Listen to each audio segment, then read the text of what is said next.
Electronic devices like iPads, e-readers, and smartphones are changing the way teachers and students operate in the classroom. To help sort out the high-tech back-to-school list are my guests, tech expert Jim Berry with the nonprofit Consumer Electronics Association, and Emil Ahangazadeh, an integrated technology coordinator with San Diego County Office of Education.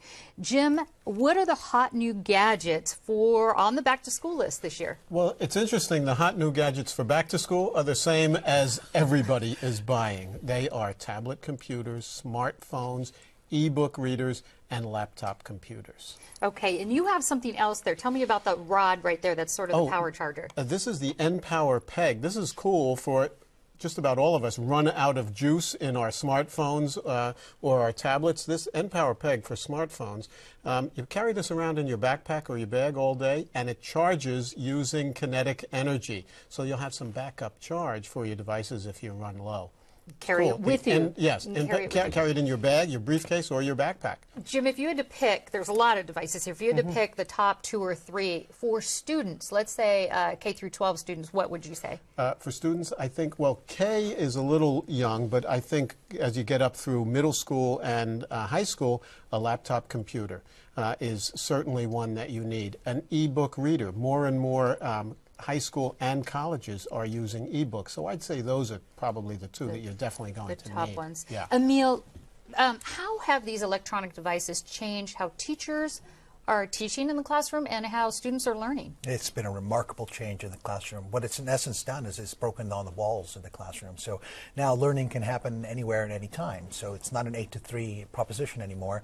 The student can pull out his tablet on the bus ride home and review the lesson that they acquired just a couple hours ago. So it's making a big change in extending the learning period.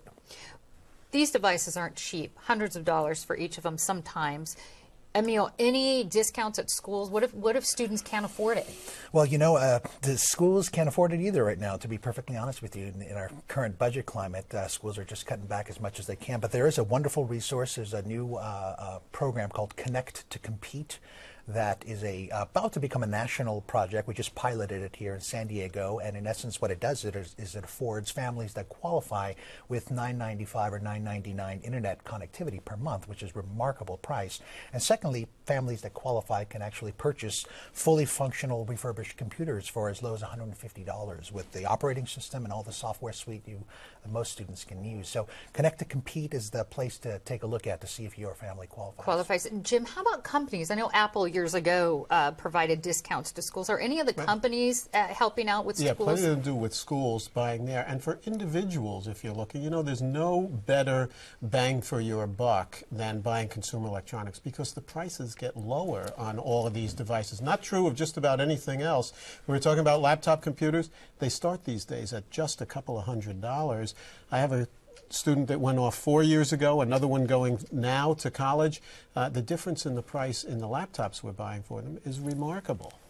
What about them being outdated? Let me ask you that, Jim. Yeah. So it seems like, you know, you get something and it's good for 2 years. Yeah, well, maybe good for longer than that. And with computers, for instance, you're going to want to upgrade the software. So you're looking for something, you might want to stretch a little bit when you're buying to get something a little more than you need so that it won't be as outdated as quickly. But that's the biggest change in electronics, is that how quickly things change. So you want to get something as much as you can afford that has a little future-proofing built in. That you can upgrade. Yeah.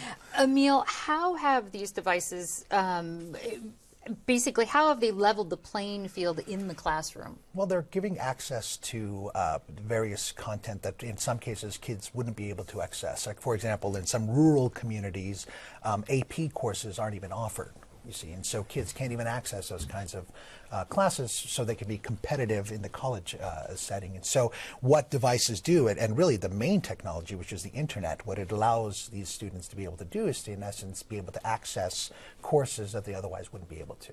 All right, Emil and Jim, thank you both for being here. Now you can find out more about this on our website, kpbs.org.